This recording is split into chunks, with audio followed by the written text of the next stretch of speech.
Meio ambiente.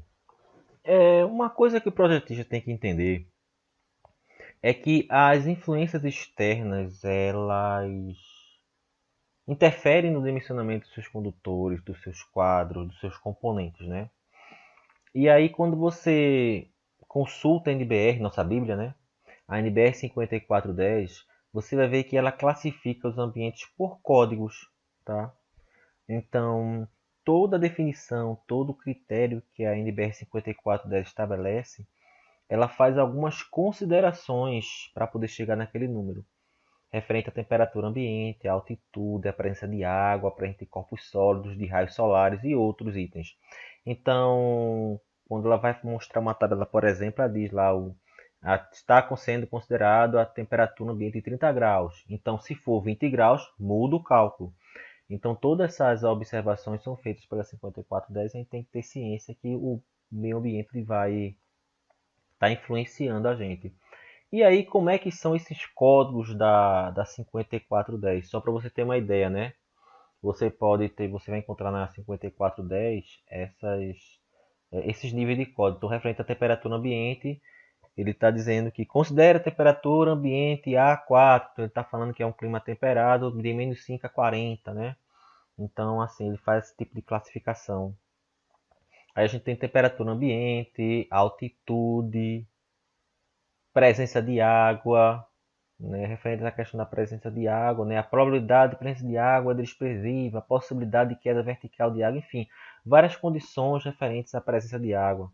E aí segue, né, presença de corpos sólidos, presença de substâncias corrosivas, vibrações, radiações solares, raios, resistência elétrica do corpo humano, contato de pessoa com potencial de terra, descargas atmosféricas, influência eletromagnética.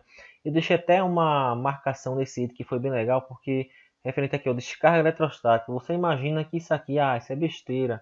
Pois acreditem, teve um ambiente que a gente fez uma instalação e o que a gente não percebeu foi que o piso instalado não tinha absorção de carga, né? Ele ficava carregado estaticamente. E aí o que aconteceu? O pessoal chegava para trabalhar e começava a ter desconforto, porque ficavam tomando choque o tempo todo quando tocava numa porta, tocava no colega.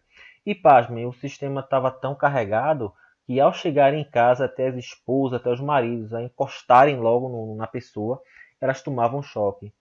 Então isso é porque no projeto não foi considerado ou passou batido, né, a questão das descargas eletrostáticas. Isso é para chamar a atenção que a NBR ela tenta prever todas as variáveis possíveis e elas não podem ser desconsideradas. Por mais besta que ela possa parecer, ela não deve ser desconsiderada porque realmente se está escrito na norma é porque tem algum objetivo para ela. Mas aí, continuando, você ainda encontra vários outros, né? Presença flora e mofo, choque, choque mecânico, presença de fauna, influência eletromagnética, competência de pessoas, condições de fuga, natureza de matéria, materiais, enfim. Nós temos vários itens ainda dentro da norma sobre essa classificação. E no fundo você tem que entender o quê? O projetista ele deve consultar 5410. Ele deve conhecer detalhadamente a classificação das influências externas no meio ambiente. Então, não se limite ao que é apresentado no livro, não se limite ao que o professor está falando, não se limite aos casos que você está encontrando rotineiramente. Leia a 5410 por completo, que ela vai apresentar todas as variáveis possíveis, ou pelo menos a maior parte delas, de tal forma que você faça um projeto e de fato você fique seguro que o seu desenho ele está adequado, que seu projeto está coerente, que ele está realmente apresentando, ele está apresentando todas as condições adequadas para a sua instalação. Né? Então aí seria o que a gente ia falar sobre o meio ambiente. Mas outra questão que a gente tem que chamar a atenção é graus de proteção. Você lembra do seu telefone celular? Provavelmente aquele à prova d'água você vai encontrar uma coisa chamada grau índice IP, o grau IP, o número IP, né? Esse IP que você vê no seu telefone, ele reflete a proteção contra a entrada de corpos estranhos e referente também à penetração de água. Como é que esse código de grau de proteção, ou grau de IP, ou código IP, o primeiro algarismo ele identifica a proteção contra corpos estranhos e o segundo algarismo referente a líquidos. Então, se você tem aqui, você vai de 0, que é o de sem proteção, até 6, que você tem proteção até contra a penetração de poeira. No segundo algarismo, você vai do 0, que é sem proteção, até o oitavo, que é uma submersão completa. Imersão temporária, imersão e submersão completa. Apesar dessas versões serem parecidas, elas são diferentes.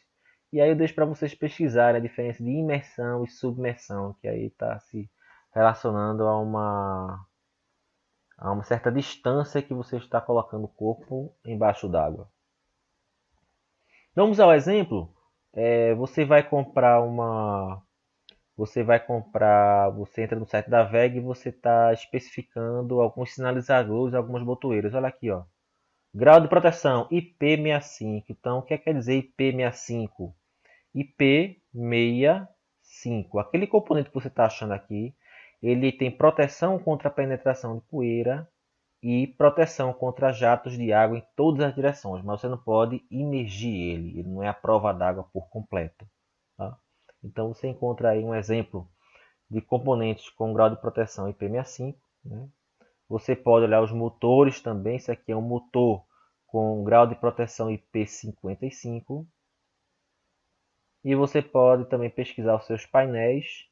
E seus painéis, nesse caso, esse painel aqui tem um grau de proteção IP65. Né? Então, para isso que serve nossos códigos que representam o grau de proteção IP.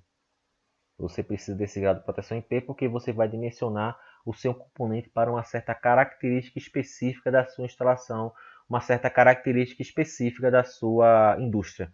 Então, se você está fazendo uma indústria que é de brita, você tem um componente que tem uma grande proteção contra a poeira. Você não pode colocar um componente que permita que entre qualquer coisa. Né? Então, tudo isso aí vai influir no dimensionamento do seu componente. E agora vamos para algumas continhas, e elas são referentes à formulação de um projeto elétrico.